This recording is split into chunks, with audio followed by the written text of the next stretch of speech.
Hello and welcome to Nathan's Trains and Things. Today we will be looking at a very unique locomotive.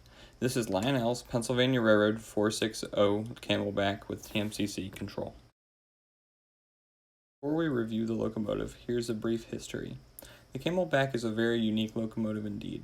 While most steam locomotives have their cab at the rear, Camelback locomotives have their cabs located in the middle of the locomotive, astride the boiler. This is because of the Camelback's large firebox. If the cab were placed at the rear of the locomotive, the engineer's view would be severely obstructed. So therefore, to incorporate the larger firebox, he placed the cab in the center of the locomotive. The engineer operated the Camelback locomotive from the center, while the fireman fed the firebox from the rear. Camelbacks come in many shapes and sizes. There are a surprising variety of wheel arrangements on these unique locomotives. Notable railroads to utilize the Camelback type locomotive include the New Jersey Central, the Lehigh Valley, Baltimore and Ohio, the Delaware and Hudson, the Erie, the Pennsylvania and Reading, and of course the Pennsylvania Railroad. Getting back to the model. This locomotive was most recently featured in Lionel's 1999 catalog. This locomotive is equipped with Lionel's TMCC system, Odyssey speed control, Lionel's rail sounds, directional lighting, an electrocoupler at the rear of the tender, a puffing smoke unit, die-cast build, firebox glow, and a finished cab interior. It runs on a minimum curve of 31 inches diameter and has an overall length of 18 inches from coupler to coupler.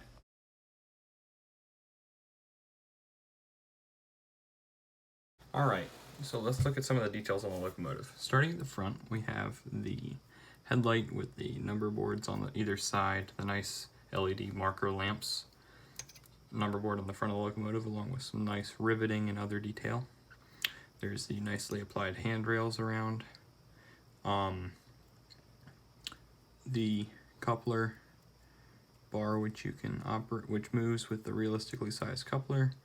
The nicely applied cow catcher and steps on either side. Moving along to the side, you can see the number board on the side of the headlight, the dynamo, smokestack, some nice steam piping details, the nice handrail along the side. You can see the nicely detailed running gear and the boiler dome.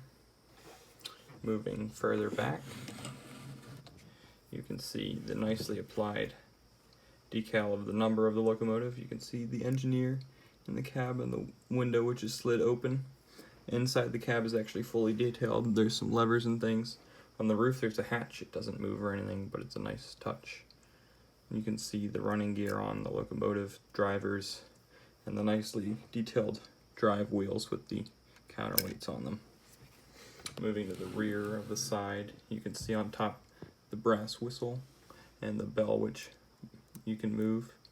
Let's see, air tanks and a nice handrail, along with some good riveting along the side of the firebox. Looking at the rear of the locomotive, you can see the two firebox details, which actually glow. There's some other nice details up top there.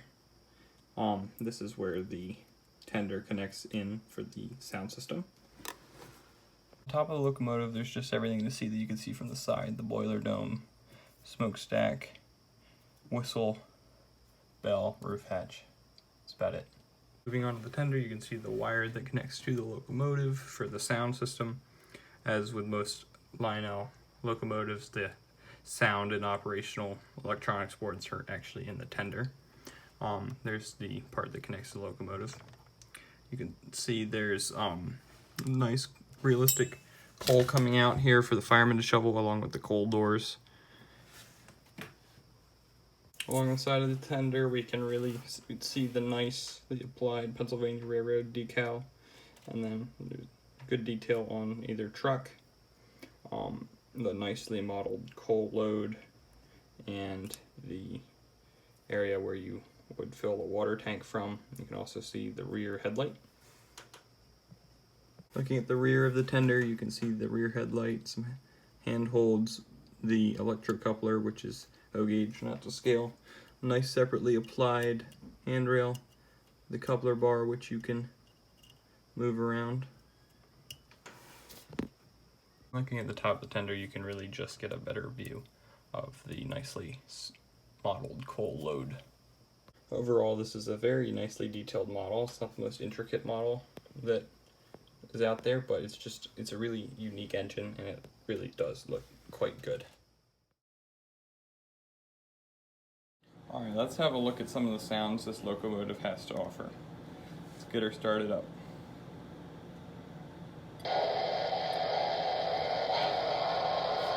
So first up, we have the whistle/horn.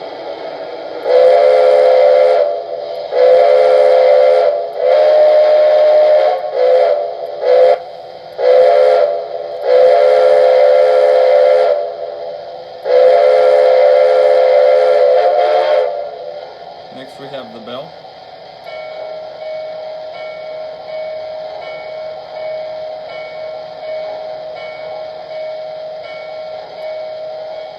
We have a blow-off, steam release, we have crew talk, power comm, Pennsylvania 821, take the green. and a couple of release sound effects.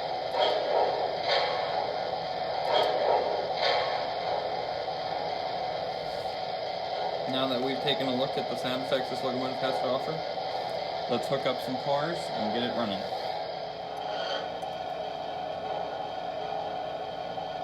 Pennsylvania 821, take the green.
My favorite feature on the locomotive has to be the whistle. I've just always thought that it sounds amazing.